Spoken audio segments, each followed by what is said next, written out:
Hello दोस्तों, level up your life channel में आपका स्वागत है। आज हम बात करने वाले हैं दुनिया की सबसे बेस्ट बुक का, जिसका नाम है an astronaut's guide to life on Earth और जिसके राइटर हैं क्रिस हैडफील्ड। चैनल पर नए हैं तो वीडियो में खोने से पहले चैनल को सब्सक्राइब कर लीजिए, क्योंकि हम हमेशा ऐसे ही बेस्ट बुक समरी आपके लिए हमेशा लाते रहते हैं। जानिए एक एस्ट्रोनॉट की ज़िंदगी के बारे में। क्या आपको एक एस्ट्रोनॉट की ज़िंदगी मज़ेदार लगती है? अगर हाँ, तो आप एक हद तक सही सोचते हैं, लेकिन ऊपर से हरा भरा दिखने वाला जंगल अंदर से उतना ही खतरनाक होता है। अंतरिक्ष में उड़ते रहना और जीरो ग्रेविटी में होना वाकई बहुत मज़ेदार होता है, लेकिन इसके साथ ही एस्ट्रोनॉट्स को बहुत सारी मुश्किलें भी झेलनी होती है। अंतरिक्ष में कभी भी कोई भी समस्या आ सकती है, इसलिए उन्हें हर माहौल के लिए तैयार किया जाता है। इस किताब में क्रिस ने एस्ट्रोनॉट की ट्रेनिंग और उसकी अंतरिक्ष लाइफ के बारे में बताया है। इस साथ ही उन्होंने हमें बताया है कि हम एक एस्ट्रोनॉट से क्या क्या सीख सकते हैं, और आप सीखेंगे कि अंतरिक्ष में एस्ट्रोनॉट की ज़िंदगी कैसी होती है। एस्ट्रोनॉट्स को अंतरिक्ष में जाने से पहले किस तरह से ट्रेन किया जाता है। एस्ट्रोनॉट्स को अंतरिक्ष में जाने से पहले हर बिगड़े हालात के लिए तैयार किया जाता है। जरा सोचिए, अगर आपको कुछ महीने सभी लोगों से दूर एक जगह पर रहना हो, जहां पर आपकी एक छोटी सी गलती भी आपकी जान के लिए खतरा बन सकती है, क्या आप ऐसी जगह पर बिना किसी तैयारी के जाएंगे? एस्ट्रोनॉट्स को अंतरिक्ष में जाने से पहले बहुत सारी चीज़ें सिखाई जाती है। एस्ट्रोनॉट्स पृथ्वी से काफ़ी समय तक दूर रहते हैं। ऐसे में अगर कोई भी परेशानी आती है तो उन्हें अंतरिक्ष में कोई मैकेनिक नहीं मिलता है, इसलिए उन्हें अपने अंतरिक्ष शिप के बारे में सारी चीज़ें बताई जाती है। उन्हें कंट्रोल पैनल जोड़ना, शिप उड़ाना, स्पेस शिप रिपेयर करना और दूसरी ज़रूरी चीज़ें सिखाई जाती है। इसके अलावा उन्हें अपने शरीर का ख्याल खुद से रखने की भी ट्रेनिंग दी जाती है।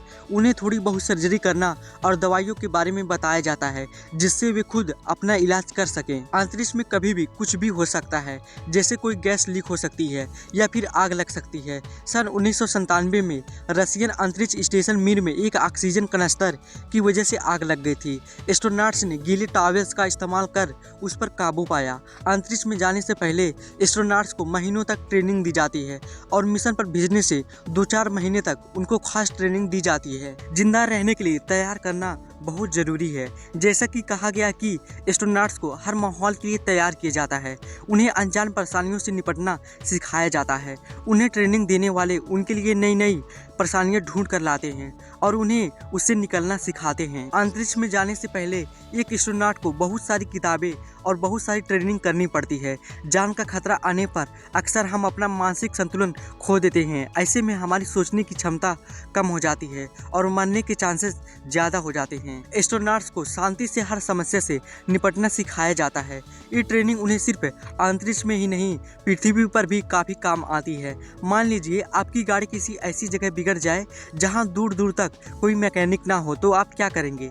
एस्ट्रोनॉट्स ऐसी परेशानियों का हल पहले से ही ढूंढ लेते हैं। इसका मतलब ये नहीं है कि वे हर चीज़ में खतरा ढूंढते रहते हैं और हर वक्त सोचते रहते हैं कि कोई परेशानी आ गई तो क्या करेंगे। वे बस खतरे से निपटने के लिए कोई रास्ता पहले से ही खोज लेते हैं, जिससे उन्हें बाद में परेशानी नहीं होती। इस तरह से एक एस्ट्रोनॉट की ट्रेनिंग उसे हर जगह काम आती है। वे किसी भी हालत में कोई भी समस्या सुलझाने की कोशिश करते हैं। एस्ट्रोनॉट्स निंदा को अपने आप में कुछ सुधार करने का एक जरिया मानते हैं। अक्सर ऐसा होता है कि जब कोई हमारी बुराई करता है तो हम अपनी गलतियों को मानने के बजाय गुस्सा हो जाते हैं, लेकिन एस्ट्रोनॉट्स ऐसे नहीं होते, क्योंकि एक छोटी सी गलती ही जान का खतरा बन सकती है। इसलिए उनकी हर छोटी गलती पर उन्हीं की निंदा की जाती है। हर गलती पर निंदा की वजह से एस्ट्रोनॉट्स अपने आप को कुछ इस तरह से तैयार कर लेते हैं कि उनमें हर बिन बुलाई परेशानी से निपटने की काबिलियत आ जाती है। नासा में निंदा होना आम बात है। वहाँ हर कोई किसी की एक छोटी गलती पर भी उसकी कुछ इस तरह से निंदा करता है जिससे वो गलती फिर से ना हो। जाहिर सी बात है कि अंतरिक्ष में काम करना इतना आसान नहीं है, इसलिए वहाँ सभी को आपस में मिलजुल कर काम करना होता है।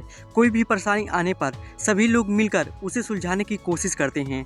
ऐसे में अगर आप किसी को ऐसे ही बुराई करते हैं तो आपकी टीम टूट सकती है, और ये बिल्कुल भी अच्छा नहीं है कि आपका अंतरिक्ष में किसी से झगड़ा हो जाए। तो इस सबक से हमें एक सबक मिलता है कि आप चाहे जहां भी हो, अगर कोई आपकी निंदा करता है तो आप अपनी गलती को पहचानने की कोशिश कीजिए। इससे आप अपनी गलतियों को सुधार सकते हैं। इसके साथ ही आप अपने साथ काम करने वालों से अच्छे संबंध बनाइए, क्योंकि मुश्किल वक्त में वही आपकी काम आएंगे। परिवार से दूर रहना बिल्कुल भी आसान नहीं है। एक एस्ट्रोनॉट को अंतरिक्ष में जाने से पहले सालों तक ट्रेनिंग दी जाती है। इसके बाद अंतरिक्ष में जाने पर उन्हें कुछ महीनों तक अंतरिक्ष में ही रहना पड़ता है। इस दौरान उनका अपने परिवार वालों से मिलना बहुत कम हो जाता है। वे बहुत सारे त्योहार और फैमिली फंक्शन छोड़ देते हैं। लेखक को अंतरिक्ष में जाने से पहले अलग अलग जगहों पर ट्रेनिंग दी गई थी। उन्हें साल में सिर्फ 15 हफ्ते अपने परिवार वालों के साथ बिताने को मिलता था। उन्होंने वेलेंटाइन डे, बर्थडे और दूसरे फैमिली फंक्शन छोड़ दिए थे। इसके लिए उन्होंने पहले से अपनी वाइफ के लिए एक वेलेंटाइन कार्ड छोड़ दिया था, जो उनकी वाइफ को सही समय पर मिला।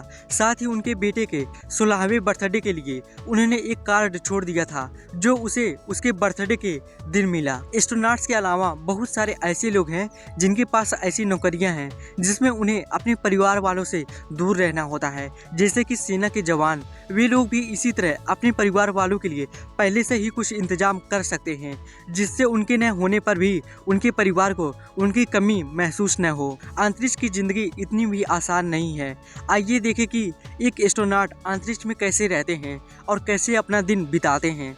अंतरिक्ष में ग्रेविटी न होने की वजह से पानी गेंद की तरह हवा में तैरने लगता है, इसलिए वहां पर नहाने के लिए शावर नहीं होते। उड़ते हुए पानी को इकट्ठा करना मुश्किल होता है और इस पानी में अंतरिक्ष के इक्विपमेंट खराब हो सकते हैं। इसलिए वहां एस्ट्रोनॉट्स को एक बिना झाग वाले शैम्पू से अपने बाल धोने होते हैं।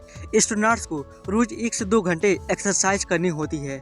अगर वे ऐसा ना करें तो पृथ्वी पर वापस आने पर वे ग्रेविटी की वजह से खड़े नहीं हो पाएंगे। इसके साथ ही पृथ्वी पर आने के बाद उन्हें बैठने में बहुत दिक्कत होगी, क्योंकि बैठने पर उन्हें अपना वजन ही भारी लगता है। एस्ट्रोनॉट्स अंतरिक्ष में रहकर रिसर्च करते रहते हैं और ऐसा तरीका ढूंढते रहते हैं जिससे वे सेहतमंद रह सकें। वे जो अंतरिक्ष में रिसर्च करते हैं उससे हमें रोबोटिक्स और मौसम के बारे में बहुत सारी जानकारियां मिलती हैं। हमने अंतरिक्ष रिसर्च की मदद से ऑस्टियोपोरोसिस का इलाज भी ढूंढ निकाला है। इसके साथ ही गूगल मैप्स की सुविधा भी हमें अंतरिक्ष रिसर्च की वजह से मिल रही। स्पेस से लौटना एक चुनौती भरा काम होता है। स्पेस से लौटते वक्त स्पेसशिप बहुत तेजी से नीचे गिरता है और इसमें बहुत खतरा होता है। रूस में सारे स्पेस शिप सोयूज लैंडिंग में उतारते हैं। अमेरिकन स्पेस शटल सन 2011 के बाद सर्विस में नहीं रहा और उसके बाद सोयूज ही एकमात्र लैंडिंग प्लेस रह गया। यूरी मालेनचेको जब स्पेस से लौट रहे थे तो उनके पैराशूट जल गए। हालांकि वे सुरक्षित उतर गए थे, लेकिन उन्हें जहां उतरना था वे वहां नहीं उतर पाए। वे उससे काफी दूर उतरे थे। अगर आप सुरक्षित उतर भी जाते हैं तो आपको वापस पृथ्वी के माहौल में ढलने में समय लगेगा। स्पेस में आपको अपना भार बिल्कुल भी महसूस नहीं होता है। स्पेस में काफी समय तक रहने के बाद पृथ्वी पर वापस आने पर आपको पृथ्वी के माहौल में ढलने में काफी समय लगेगा।